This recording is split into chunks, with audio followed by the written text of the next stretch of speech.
They say birthdays are for honoring the life you've lived. On my 77th, I paid for the cake, the venue, and the catered dinner, just to sit and watch my daughter hand me a glittering crown that read, Qeen of Letdowns. The room roared with laughter. I didn't. I smiled, nodded, and swallowed the lump in my throat. What they didn't know, I'd already rewritten the will. So while they toasted my legacy with cheap jokes, I quietly ensured they'd never see a cent of the fortune they thought they'd inherited. Just watch what happened next. But before we jump back in, tell us where you're tuning in from. They say old age is when you finally stop caring what others think. But standing here in my best blouse, the soft lavender one with pearl buttons that I'd ironed twice, I couldn't help but wish that were true. My name is Dorothy Aldridge, though most folks around Pine Creek just call me Dot. At 77, I should be past caring about approval, especially from the daughter who'd spent decades finding me lacking. Yet here I was, arriving 30 minutes early to my own birthday party, a celebration I'd paid for myself. The Willow Creek banquet hall smelled of fresh paint and artificial vanilla. I stood in the entryway, clutching my small handbag as the room buzzed with last-minute preparations. White tablecloths draped over round tables, each scented with floral arrangements, too elaborate for my taste. A banner hung across the back wall, its letters spelling out, Happy Birthday Dot, in a cursive font I couldn't quite read without my glasses. Mom, you're early. Rachel appeared beside me, her voice carrying that familiar note of exasperation. My daughter was always beautiful, her father's eyes, my mother's cheekbones. But time had etched small lines around her mouth, the kind that come from years of pursed disapproval. The caterers are still setting up. I wanted to help, I said, smoothing down my blouse. It's a lot of money for just a birthday. Rachel's smile tightened. It's fine. We wanted to do something nice for you. We. As if she'd contributed anything beyond selecting the most expensive venue in town.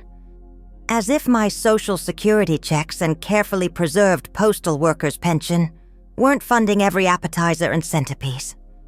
But I said nothing, just nodded and let her guide me toward a small table near the kitchen doors. Your seat's here, she said, patting the back of a chair. Nathan helped arrange everything. Nathan. My grandson's name softened something in my chest. At 24, he was the only person who seemed to truly see me these days. He called every Sunday, drove me to appointments when my arthritis flared, and never seemed embarrassed by my modest home or sensible shoes the way Rachel had been since high school. The guests began arriving in small clusters, neighbors from my street, a few former colleagues from the post office, Rachel's friends whom I barely recognized. I watched them all. These people gathering to celebrate a life they knew so little about. Did any of them know I'd once dreamed of being a botanist, that I'd memorized the Latin names of every flowering plant in Pennsylvania by age 12? That after Frank died, leaving me with a 3-year-old daughter and mortgage payments that kept me awake at night, I'd walked my mail route with pneumonia rather than miss a paycheck. I doubted it. In their eyes, I was just Rachel's mother, the old woman who lived in the same house for 40 years, the widow who never remarried. Grandma? Nathan's voice pulled me from my thoughts. He stood before me, tall and lanky in a blue button-down shirt, his hair freshly cut. You look beautiful. Thank you, sweet boy.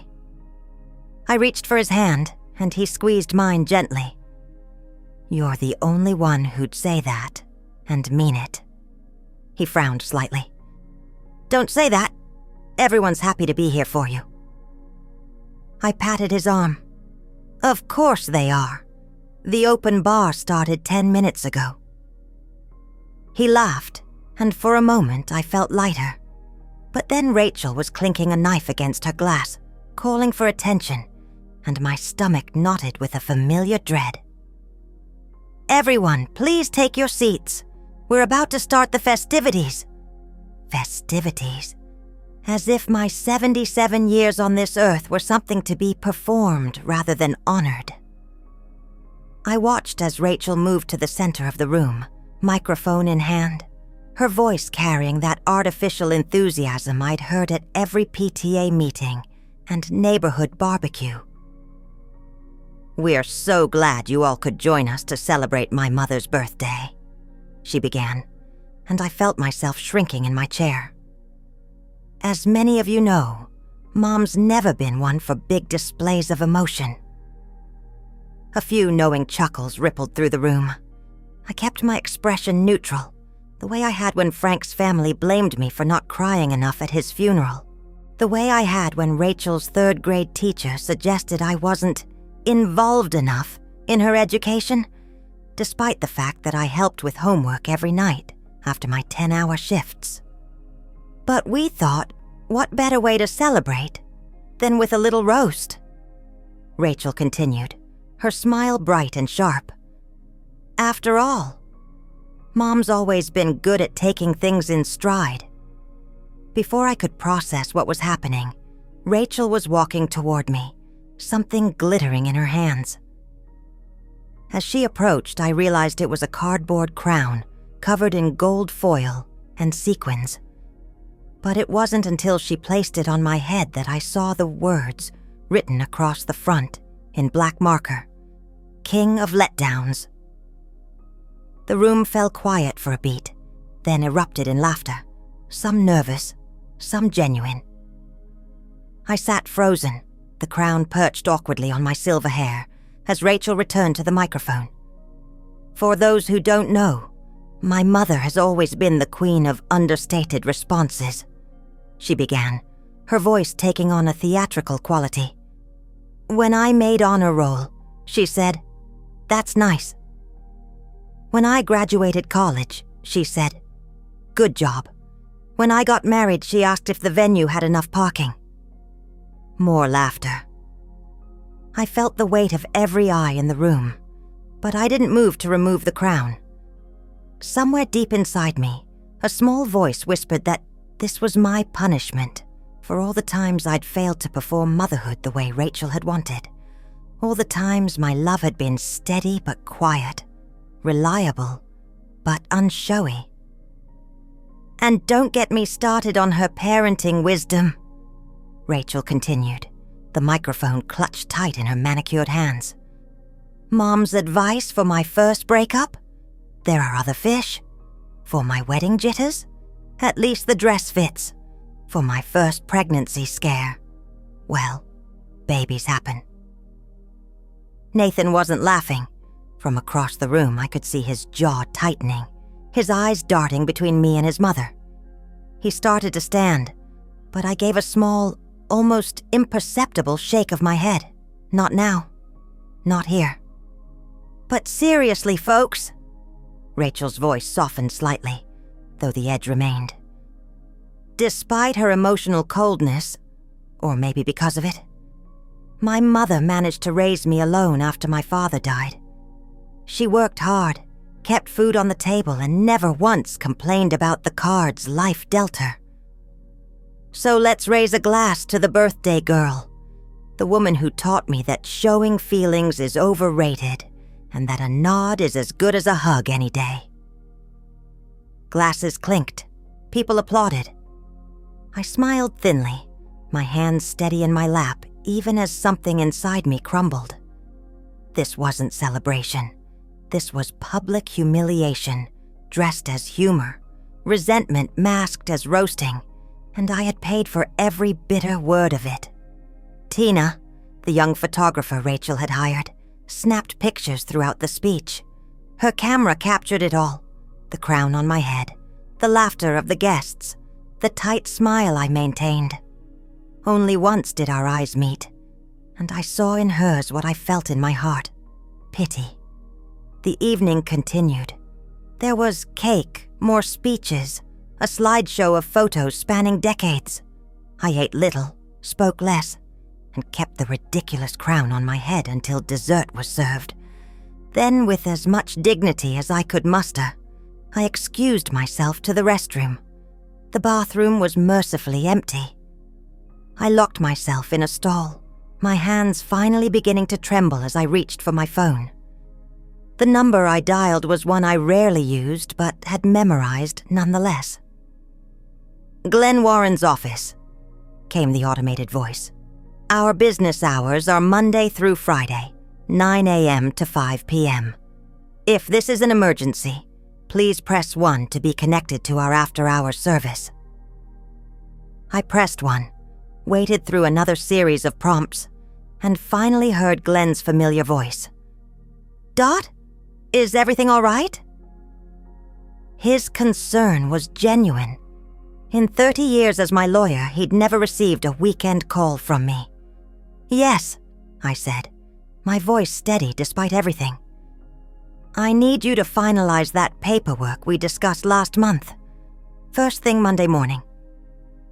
There was a brief pause. "The will revision? Are you certain?" Through the bathroom door, I could hear the muffled sounds of my birthday party continuing without me.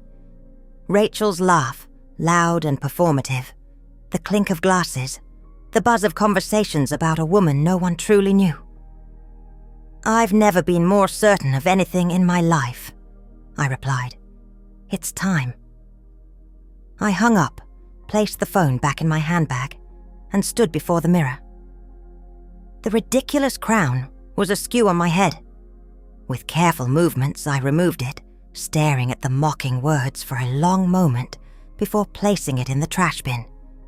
Then I straightened my lavender blouse, reapplied my lipstick, and walked back into the room where my family waited, unaware that with one phone call, I had just rewritten the ending to a story they thought they controlled. Telling and preparing this story took us a lot of time, so if you are enjoying it, subscribe to our channel. It means a lot to us. Now back to the story. The morning after my birthday party, I sat on my back porch with a thermos of Earl Grey tea, watching the neighborhood come to life. The sun cast long shadows across my small garden. The hydrangeas needed pruning, and the bird feeder was nearly empty, but those chores could wait. My body felt heavy, as if the paper crown from last night had been made of lead instead of cardboard. "Thought I'd find you out here," Marjorie's voice called from the side gate.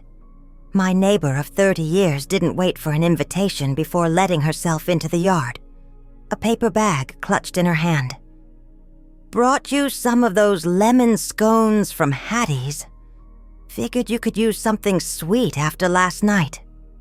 Marjorie Kemp had been a high school English teacher before retirement. She still carried herself with that mixture of authority and warmth that had made her beloved by generations of students.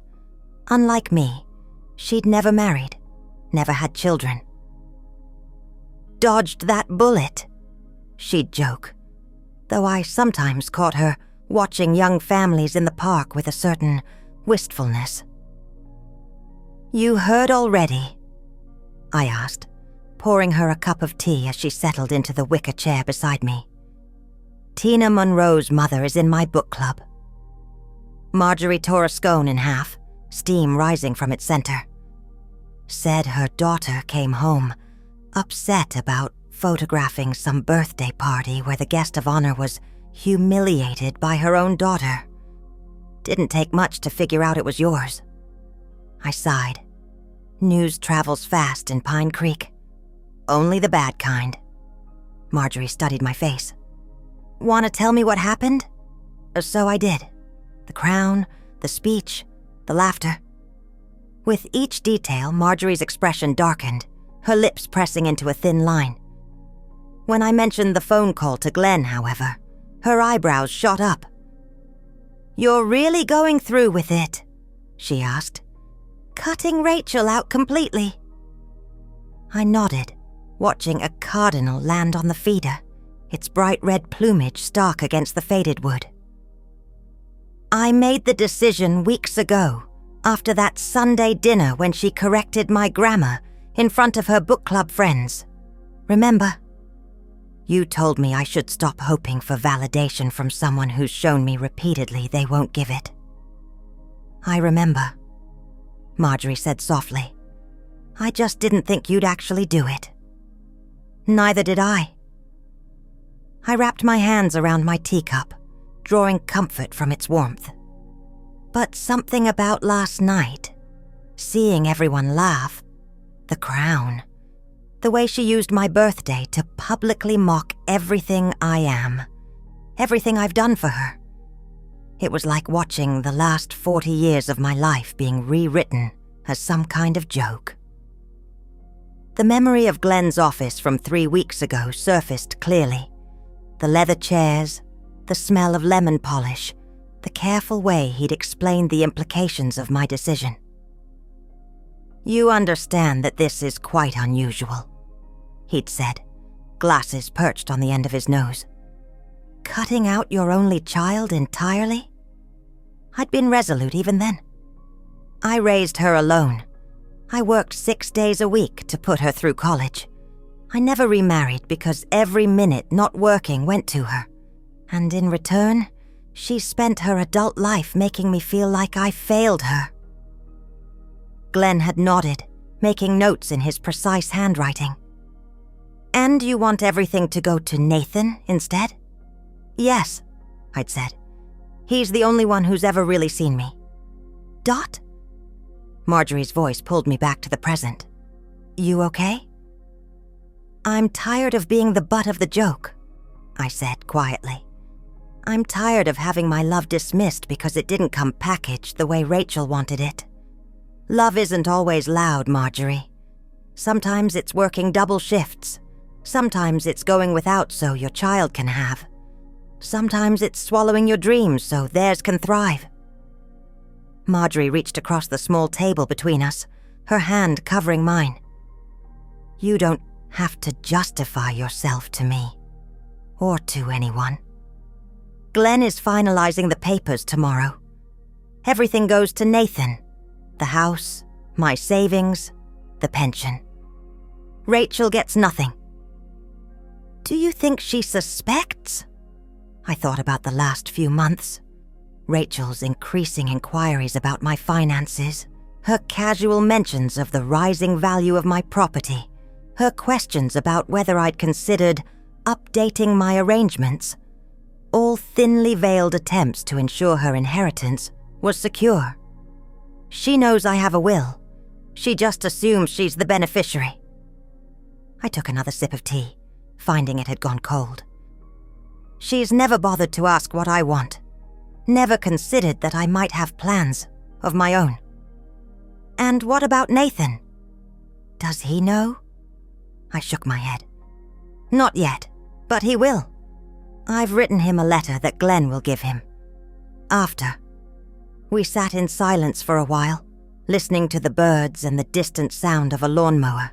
The morning sun grew stronger, warming the air and casting dappled shadows through the elm tree overhead. Finally, Marjorie spoke. You know she'll fight it. When she finds out, she can try. For the first time since the party, I felt something like peace settling over me. But Glenn assures me it's airtight. I had a psychiatric evaluation, 2 witnesses, video recording of my statement of intent. She'll have no grounds.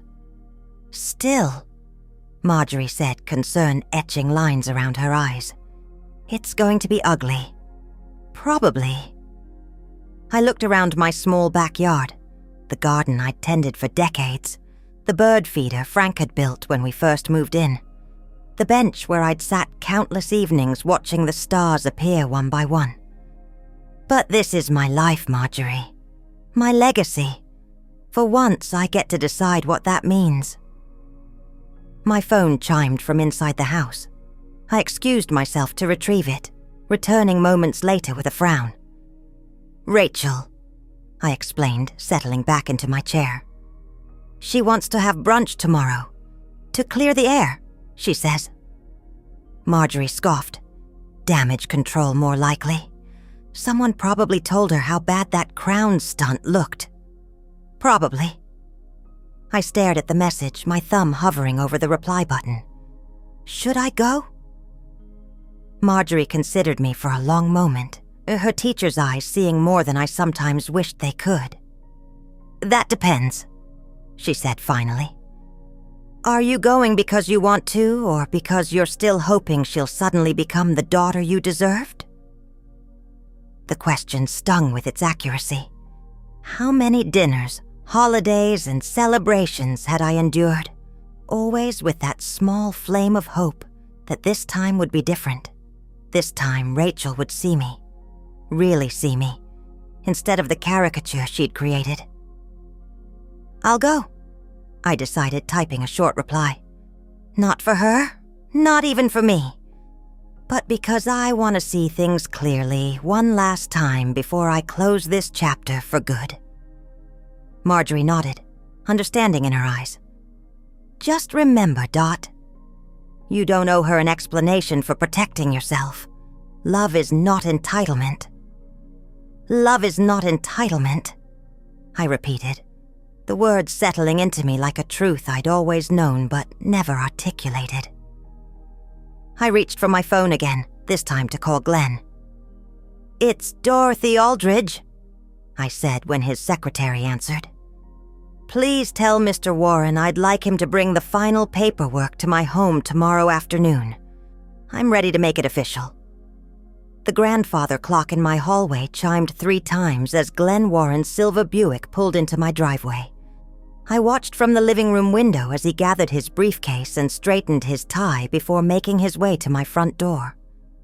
Glenn had been my lawyer for over 30 years. He'd handled Frank's will, my house refinancing, and now this final act of independence. Beautiful day, Dorothy, he said as I welcomed him inside. Glenn was one of the few people who still used my full name, and I appreciated the small dignity in that.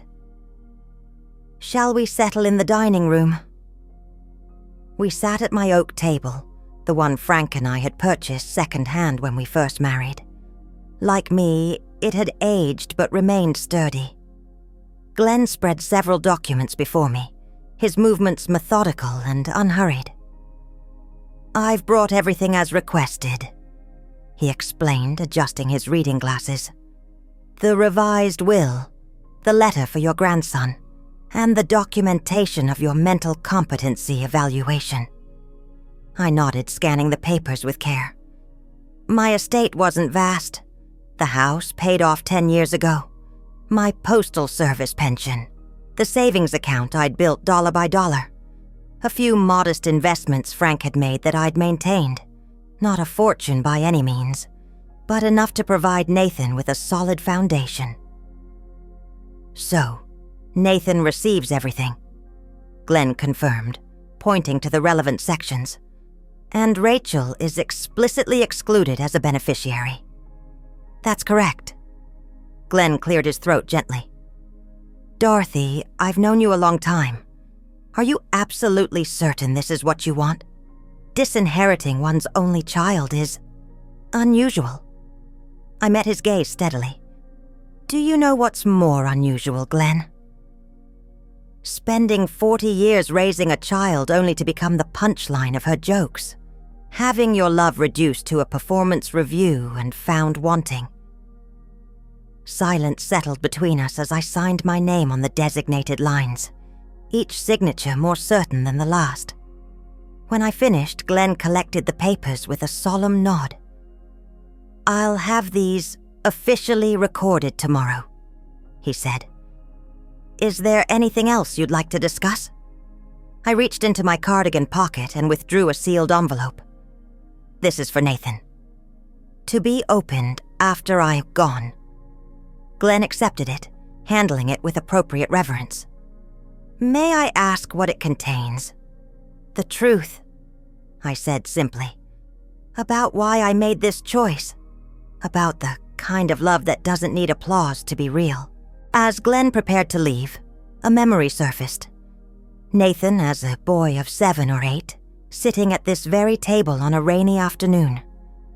While Rachel was busy with her social commitments, he'd asked me to teach him chess. I remembered his small hands moving the pieces with careful deliberation, his face serious with concentration. "Grandma," he'd said after losing his third game, "I don't mind losing if I'm learning something."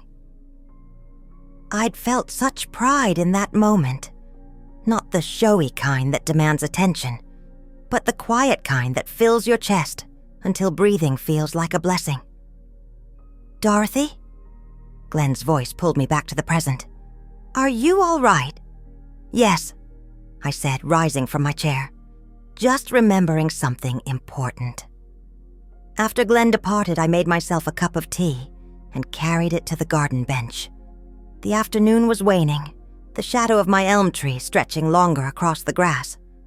My phone buzzed with a text message from Rachel. "Looking forward to tomorrow. Reservation at 11. Wear something nice. My friend Valerie might stop by. Even now, instructions, suggestions for improvement, as if I hadn't dressed myself appropriately for over 7 decades. I didn't reply immediately. Instead, I sat watching 2 goldfinches squabble over the feeder, their bright yellow plumage flashing in the sunlight. My garden had always been my sanctuary, the place where I could simply be, without judgment or expectation. Frank had understood that about me. Dot doesn't need to fill the air with words. He'd told his mother once when she complained about my quietness. She speaks through what she does, not what she says. If only Rachel had inherited that understanding instead of her grandmother's need for constant verbal affirmation. My phone buzzed again.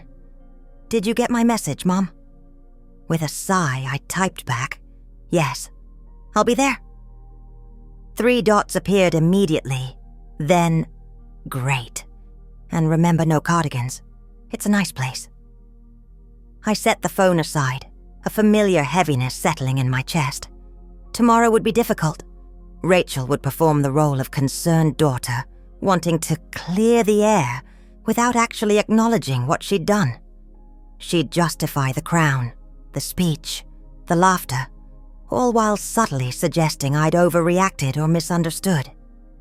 I'd heard it all before, these half-apologies that placed the burden of forgiveness on me, without the weight of genuine remorse on her. For years I'd accepted them, hoping that someday my patience would be rewarded with true understanding. But hope without evidence is just another name for self-deception. And at 77, I'd finally run out of time for that particular indulgence. As twilight deepened into evening, I found myself in the spare bedroom, opening the closet where I kept a few of Frank's things. His fishing tackle, his favorite sweater, the small wooden box where he'd stored ticket stubs from every movie we'd ever seen together. "What would you think of all this, Frank?" I whispered to the empty room. "Would you understand what I've done?" No answer came, of course, but as I ran my fingers over his old sweater, I felt a certainty settle over me like a comfortable blanket. Frank would have understood. He'd always seen the strength beneath my quiet exterior, the depth behind my reserve. He'd valued substance over performance, just as Nathan did now. Tomorrow I would face Rachel at brunch. I would listen to her excuses and her subtle manipulations. I would endure her friends' curious glances and whispered assessments. But I would do so knowing that, for the first time in decades, I had taken control of my own story. The ending would be written in my words, not hers. My legacy would go to someone who recognized its true value, not just the monetary worth, but the worth of a life lived with quiet dignity and unwavering devotion. As I prepared for bed that night, hanging up the blouse I'd chosen for tomorrow, no cardigan as instructed, I caught my reflection in the mirror. The face looking back at me was lined with years of work, worry, and silent sacrifice. But in my eyes, I saw something I hadn't noticed in a long time: the steady light of self-respect. Love is not entitlement, I reminded my reflection, Marjorie's words now firmly my own. Tomorrow would test that conviction. But tonight, in the quiet of my own home, surrounded by the small treasures of my modest life, I felt more certain than ever that I had made the right choice. Sunday morning arrived with unseasonable warmth, as if summer had decided to make an early appearance in our corner of Pennsylvania. I chose a navy blue dress with a subtle floral pattern, no cardigan as instructed, and drove myself to Elderberry Grove, the upscale restaurant on the edge of town where wealthy locals took their weekend brunches. Rachel was already seated when I arrived, her blonde hair freshly styled, wearing a cream-colored blouse that probably cost more than my monthly grocery budget. Her smile when she spotted me seemed rehearsed, like an actress who'd practiced her entrance in the mirror. "Mom," she said, rising to kiss my cheek. "You look nice." I settled into the chair across from her, noting the mimosa already half empty beside her plate. "Thank you for inviting me." The restaurant hummed with conversation and the gentle clink of silverware. Through the large windows, I could see a well-maintained garden where early roses were beginning to bloom. It was beautiful, the kind of place I would never choose for myself. Too expensive, too concerned with appearances. "I thought we should talk," Rachel began, her voice taking on that carefully modulated tone she used when discussing uncomfortable topics. "About the party." "I'm listening," I said, unfolding my napkin and placing it on my lap. Rachel sighed, a small theatrical sound.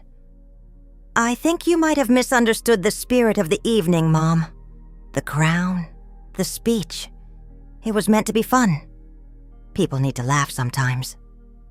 I regarded her steadily, noticing for the first time how much she resembled Frank's mother, not just in appearance, but in that peculiar ability to rewrite reality to suit her preferences.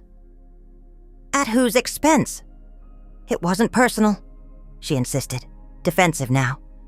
"Everyone gets roasted at parties these days. It's a trend." "I see," I said, my voice calm despite the anger simmering beneath my skin.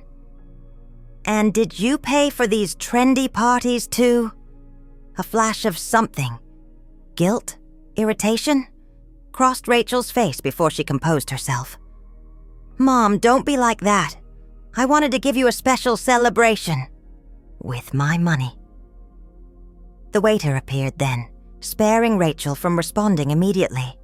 We ordered avocado toast for her, a simple omelet for me, and fell into an uneasy silence after he departed. "I didn't come here to argue," Rachel said finally, her fingers fidgeting with her napkin. "I just wanted to clear the air. You seemed upset when you left the party." I looked at my daughter, truly looked at her, and wondered when she had become this person who could humiliate her mother publicly and then expect forgiveness without genuine remorse. Had I done this to her somehow? Had my quiet, steady love been so insufficient that she'd learned to mistake cruelty for cleverness? "I was upset," I admitted.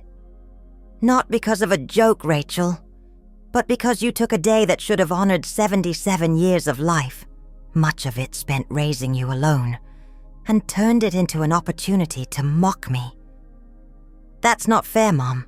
It was just a roast. Yes, you said." I took a sip of water, gathering my thoughts. "Tell me something.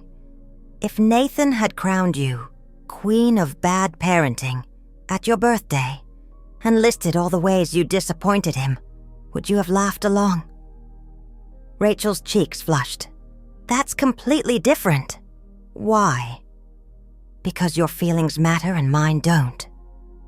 "Because you've always been cold." The words burst from her with surprising force. My entire childhood, I was starving for affection that never came. Do you know what it's like to have a mother who never says, "I love you"? Who never hugs you?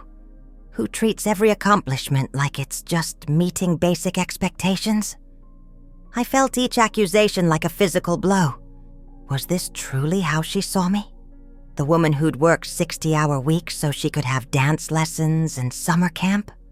Who'd stayed up past midnight sewing costumes for school plays? Who'd gone without new clothes for years so she could have the latest fashions? Love isn't just words, Rachel, I said quietly. It's actions. It's sacrifice. It's putting someone else's needs before your own, day after day, year after year. But sometimes words matter too, Mom. Her voice had softened, taking on an almost pleading quality. Sometimes people need to hear how you feel, not just see what you do. Perhaps she was right, in her way. Perhaps I should have been more demonstrative, more verbally affectionate. Frank had been the one who said, "I love you," easily, who dispensed hugs and kisses freely. After he died, those expressions had felt hollow in my mouth, performative rather than genuine. Maybe so, I conceded, but that doesn't justify public humiliation.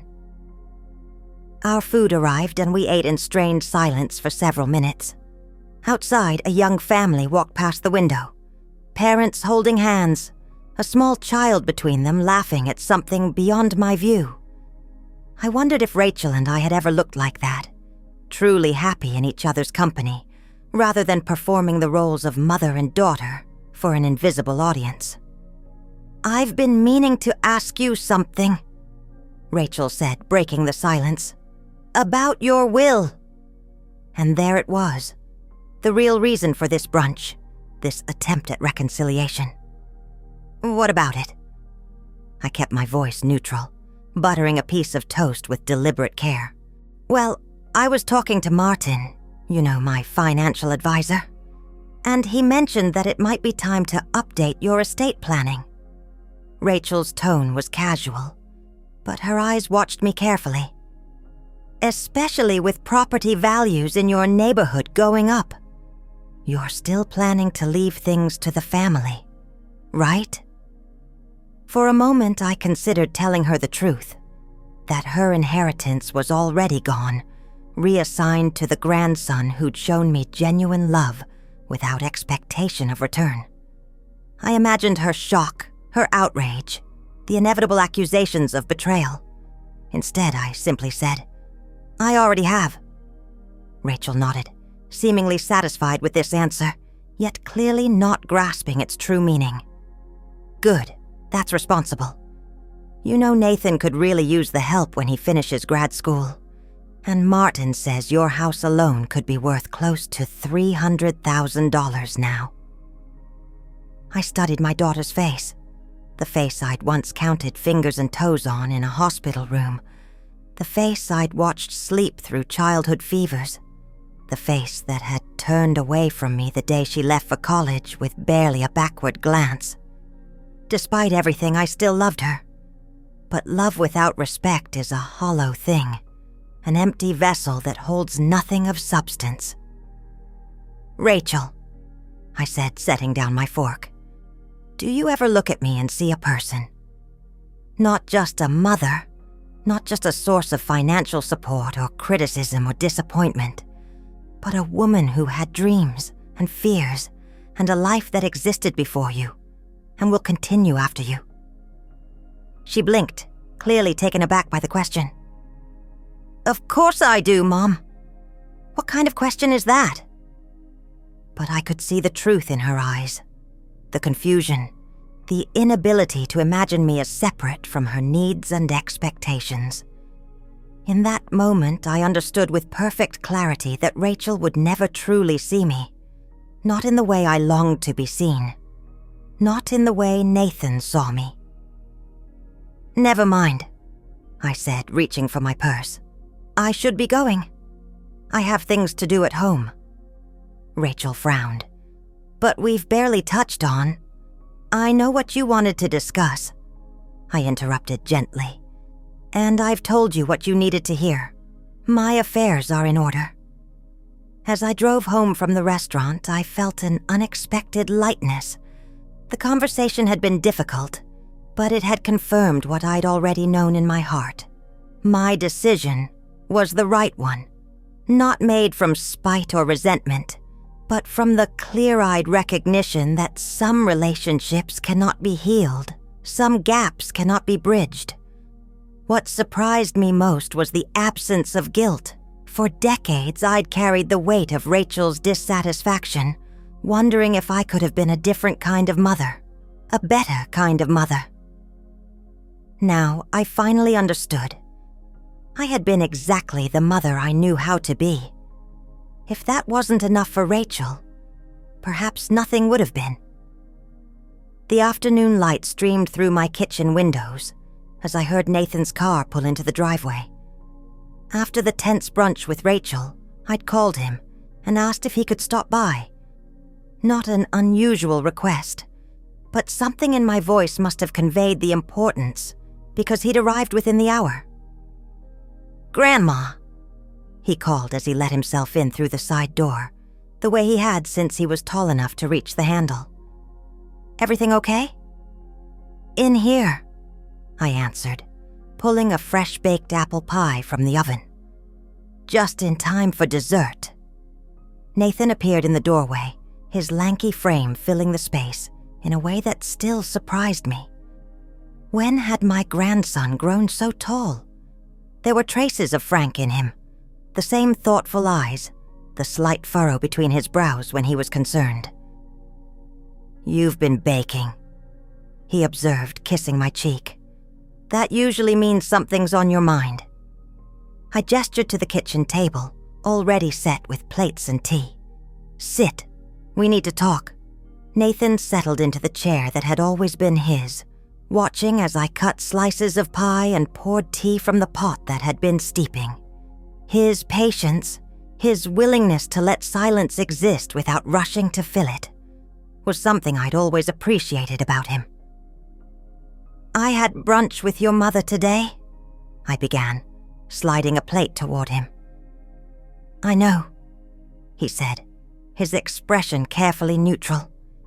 "She texted me afterward, said you seemed off." I couldn't help but smile at that. To Rachel, any deviation from her expected script qualified as off.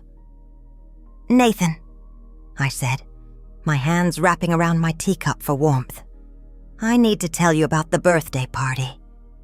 "Grandma, you don't have to." "I do," I interrupted gently, "because what I'm about to tell you next won't make sense otherwise." So I told him everything. The crown, the speech, the laughter, the years of small slights that had preceded it. The moment I realized that no matter what I did, no matter how much I gave, I would never be the mother Rachel wanted. Nathan's face darkened as I spoke, his hands tightening around his fork, until his knuckles whitened. I knew something was wrong that night. I could see it in your eyes. I should have said something. "No." I reached across the table and placed my hand over his. "This isn't about blame. It's about truth. And the truth is, I've made a decision that affects you." I took a deep breath, feeling the weight of what I was about to say. "I've changed my will, Nathan. Everything I have, the house, my savings, the pension. It all goes to you now, not your mother." Silence filled the kitchen, broken only by the gentle ticking of the clock above the stove. Nathan stared at me, shock evident in his eyes. "Grandma, I mean, that's not why I know," I said, squeezing his hand. "That's exactly why you're the right choice. You never saw me as a resource to be tapped or an obligation to be fulfilled. You saw me." Nathan shook his head, clearly struggling to process this information. "Mom will be furious." "Yes," I agreed. "She will. But this isn't about punishing her, Nathan. It's about recognizing who truly values what I've built. who understands what my life has meant. "When did you decide this?" he asked. "The legal paperwork was finalized yesterday, but I've been considering it for months." I released his hand and reached for my tea. "Ever since last Christmas, when you spent 3 hours helping me organize my photo albums while your mother complained about the lack of dessert options." A small smile flickered across his face at the memory. "Those albums are important. They're your history." "Exactly," I said softly. "And you're the only one who's ever cared about that history. The only one who's asked about your grandfather, about my life before I was just someone's mother or grandmother." Nathan was quiet for a long moment, his pie untouched. "She's going to blame me, you know. She'll say I manipulated you." "Let her," I said with more firmness than I'd intended. "Glenn has everything documented. My mental competency, my clear statement of intent. This was my choice, Nathan. My last act of independence." I rose and went to the drawer beside the sink, withdrawing an envelope that matched the one I'd given Glenn. "This is for you," I said, returning to the table. "It's the same letter that's with my will, but I want you to have it now." Nathan accepted the envelope, holding it carefully. "Should I read it now?" I nodded. "Please." He opened it with deliberate movements, unfolding the pages of my careful handwriting. As he read, I watched emotions play across his face. Surprise, sorrow, understanding. "My dearest Nathan," I had written. "If you're reading this, it means I've finally found the courage to tell you the truth. The truth about your mother and me. The truth about why I've chosen you to inherit not just my possessions, but my legacy. All my life I've been judged for what I didn't say, rather than what I did. For the hugs I didn't give rather than the sacrifices I made. For being steady instead of showy, reliable instead of effusive. Your mother never understood that love can be quiet and still be deep. That some hearts speak through actions, not words. But you understood. You saw me when no one else did. You recognized my silence not as emptiness, but as a different kind of fullness. When you were 8 years old, you told me that I reminded you of the oak tree in the backyard. Not flashy, but always there, and stronger than anything. It was the greatest compliment I've ever received. What I leave you isn't just money or property. It's a testament to a life lived on my own terms. It's the freedom to build your future without the weight of others' expectations. Use it wisely. Live authentically. And remember that true worth is measured not in what you say, but in what you do. All my love, Grandma Dot. When he finished reading, Nathan's eyes were bright with unshed tears. "Grandma," he whispered, "I don't know what to say." "You don't have to say anything," I replied, feeling a weight lift from my shoulders. "That's rather the point, isn't it?" He laughed then, a sound so genuinely warm that it filled the kitchen and my heart simultaneously. Rising from his chair, he came around the table and drew me into a gentle embrace. "I promise," he said, his voice steady with conviction, "to live in a way that honors you, not just as my grandmother, but as a woman who mattered, who still matters." We stayed like that for a moment, both aware that something significant had shifted between us. Not just the legal transfer of an inheritance, but the passing of a deeper understanding. A recognition that dignity isn't given by others, but claimed by oneself. As Nathan released me, he glanced at the untouched pie. "We should probably eat this before it gets cold," he said, returning to his chair. "After all, your apple pie is part of your legacy too." I smiled, cutting into my own slice. A tastier part than most. We talked for hours that afternoon, about everything and nothing. His graduate studies, my garden plans, memories of Frank, hopes for the future. It was the kind of conversation that nourishes the soul, free from pretense or performance. As the day waned and shadows lengthened across the kitchen floor, I felt a sense of peace I hadn't experienced in years. The choice had been made. The truth had been spoken. Whatever storms lay ahead with Rachel, I would weather them, knowing that my legacy, not just my possessions, but the truth of who I was, would rest in hands that truly valued it. And for the first time since that humiliating birthday party, I felt not like a king of letdowns, but like a queen of my own quiet kingdom. Small, perhaps, but fiercely and finally my own. The invitation arrived on a Tuesday, a pale pink envelope with Rachel's flowing script across the front. Inside was a card decorated with tiny pastel-colored rattles and teddy bears, announcing a baby shower for Rachel's bundle of joy next Saturday afternoon. I stood at my mailbox, reading it twice to make sure I hadn't misunderstood. My daughter was having another child, my third grandchild, and I was learning about it through a formal invitation rather than a phone call or personal visit. I sank onto the porch swing, the invitation trembling slightly in my hand. Rachel was 43, old enough that this pregnancy must have been unexpected, perhaps even risky. Yet she hadn't thought to tell me directly. Perhaps this was her way of extending an olive branch after our tense brunch. Or perhaps it was simply another performance. The dutiful daughter including her mother in family celebrations for appearance's sake. Either way, I knew I would go. Not because I owed Rachel anything, but because new life deserves to be celebrated, regardless of the complicated relationships surrounding it. The week passed in quiet preparation. I crocheted a baby blanket in soft yellow wool, my fingers working the familiar patterns as my mind wandered through memories of Rachel's infancy. How tiny she had seemed in my arms. How her little fingers had curled around mine with surprising strength.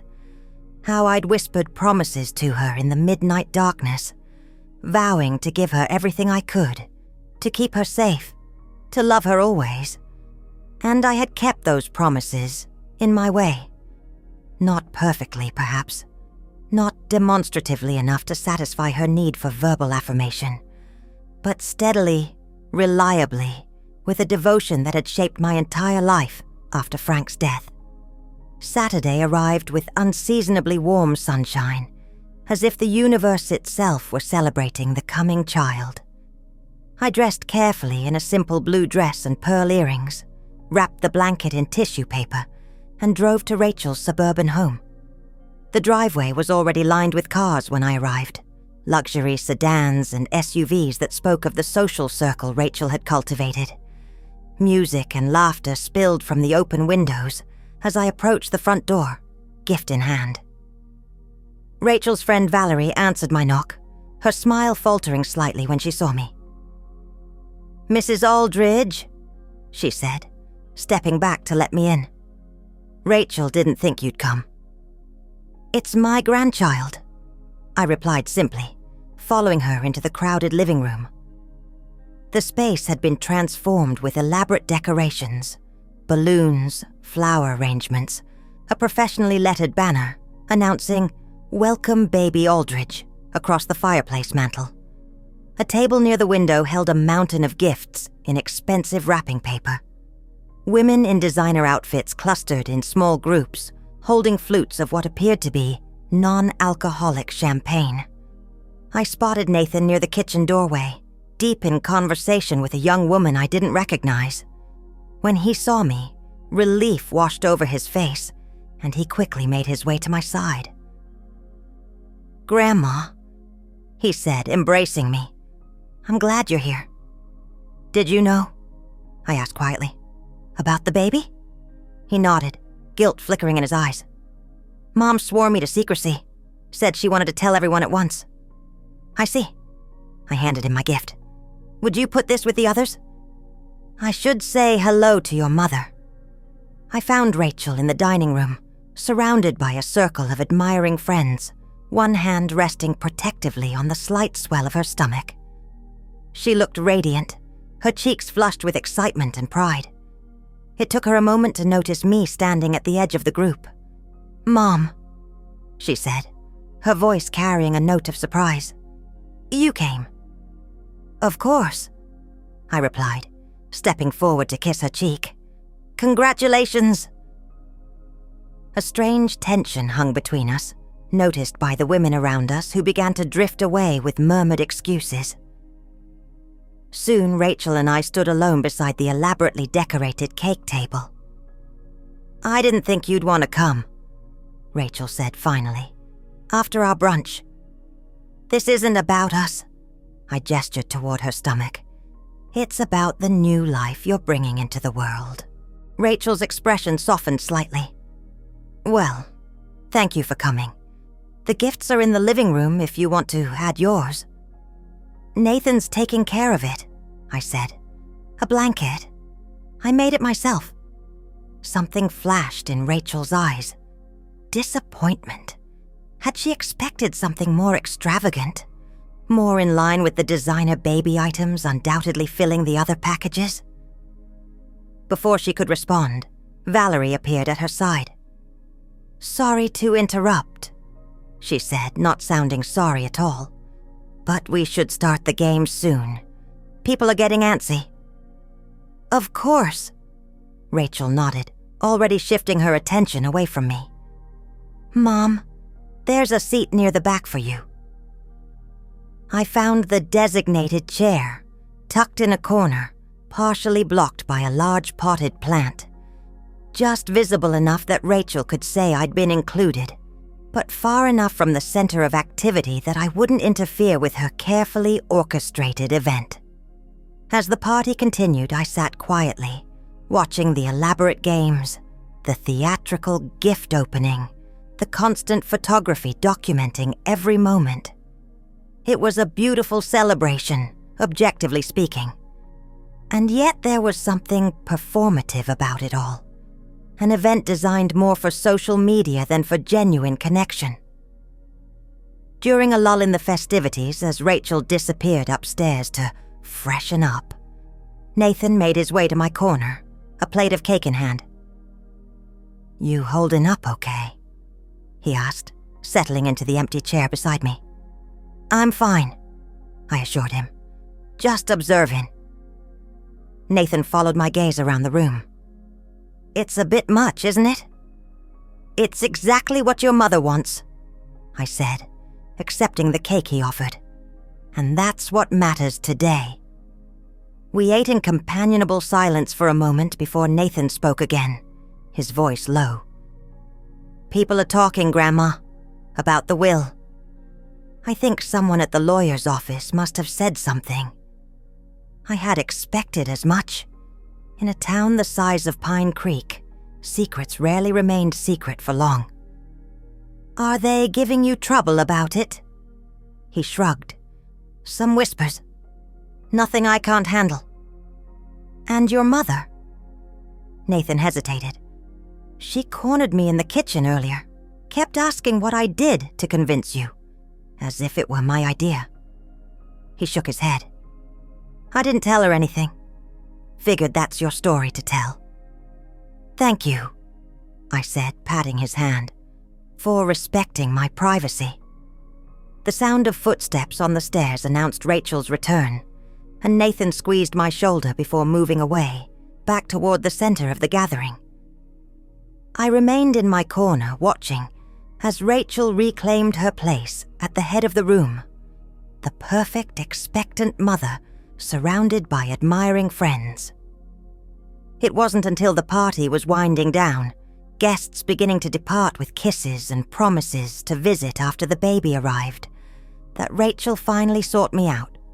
Her expression was tight, controlled, but I could see the fury simmering beneath the surface. "Kitchen!" she said, Not a request, but a command. Now! I followed her into the immaculate space, gleaming with high-end appliances and marble countertops. As soon as the door swung shut behind us, she turned on me. "How could you?" The words hissed between clenched teeth. "Cutting me out of your will, giving everything to Nathan after everything I've done for you." So it was true. Word had spread. I met her gaze steadily. "What exactly have you done for me, Rachel?" "I've included you in my life," she exclaimed, gesturing widely. "Family dinners, holidays, this shower, despite how difficult you can be." "Included me?" I repeated, the irony almost painful. "You've tolerated me. There's a difference." "That's not fair." Rachel's voice rose. "I've always treated me like an obligation." I finished for her. "A burden to be managed, an embarrassment to be explained away." "That's not true," she protested, but the conviction in her voice wavered. "It is true," I said quietly. "And we both know it. The birthday party was just the final confirmation of what I've felt for years." "So this is revenge?" Rachel's eyes narrowed. "Punishing me over a silly crown?" "No." I shook my head. "This isn't revenge. It's clarity." I reached into my purse and withdrew the small wrapped package I'd brought separate from the blanket. "This is for the baby," I said, placing it on the counter between us. "The only thing I owe." Rachel stared at it, then at me, conflict evident in her expression. "You can still change your mind," she said finally. "About the will. There's still time." "There is," I agreed, "but I won't." I moved toward the kitchen door, suddenly weary of the tension, the manipulation, the performative relationship we'd maintained for so many years. "If you walk out now," Rachel warned, her voice brittle, "don't expect to be part of this baby's life." I paused, my hand on the doorknob. Such a familiar threat. The withholding of relationship as punishment for not meeting her demands. How many times had I acquiesced over the years, fearing exactly this? How many boundaries had I allowed to be crossed, dignity sacrificed, to maintain the illusion of family harmony? "That would be a shame," I said softly. "But it would be your choice, just as the will is mine." I left the kitchen, crossing the living room where a few lingering guests were helping to clean up. Nathan stood near the front door, speaking with the young woman I'd noticed earlier. But his eyes tracked my movement across the room. "Grandma," he called as I approached. "Everything okay?" "Yes," I said, and was surprised to find it was true. "I'm heading home now." His brow furrowed with concern. "Let me drive you." "No need," I assured him. "Stay. Enjoy the rest of the party." I glanced at the young woman beside him, seeing the kindness in her eyes. "It was nice to meet you." "Actually, we haven't been introduced," she said with a warm smile. "I'm Emma. Nathan's talked so much about you." I shook her offered hand, feeling a connection I couldn't quite explain. "All good things, I hope." "The best," she confirmed, and Nathan's expression softened as he looked between us. "I'll call you tomorrow, Grandma," he promised as I stepped onto the porch. The afternoon sun was beginning its descent as I walked to my car, casting long shadows across Rachel's perfect lawn. Behind me, I could hear the continued sounds of the party. Laughter, music, the clinking of glasses. Life would go on. Rachel would have her baby. Nathan would build his future. And I would continue in my quiet way, tending my garden, reading my books, finding joy in small moments of beauty. As I pulled away from the curb, I caught a glimpse of movement at the living room window. Rachel watching me go, her expression unreadable at this distance. For a moment, I felt a pang of sadness for what might have been, for the relationship we never managed to build. But then the feeling passed, replaced by a profound sense of peace. I had done what I needed to do. I had protected myself, honored my worth, and ensured my legacy would rest in hands that truly valued it. The road home stretched before me, bathed in golden afternoon light. And as I drove, I felt lighter than I had in years, no longer burdened by expectations I could never meet, by a role I could never play to Rachel's satisfaction. I was simply Dorothy Aldridge, not perfect, not extraordinary, but worthy of respect, worthy of being seen for who I truly was, not who others wished me to be. And in the end, wasn't that all any of us really wanted? Not crowns or thrones or elaborate celebrations, just the quiet dignity of being recognized for our true selves,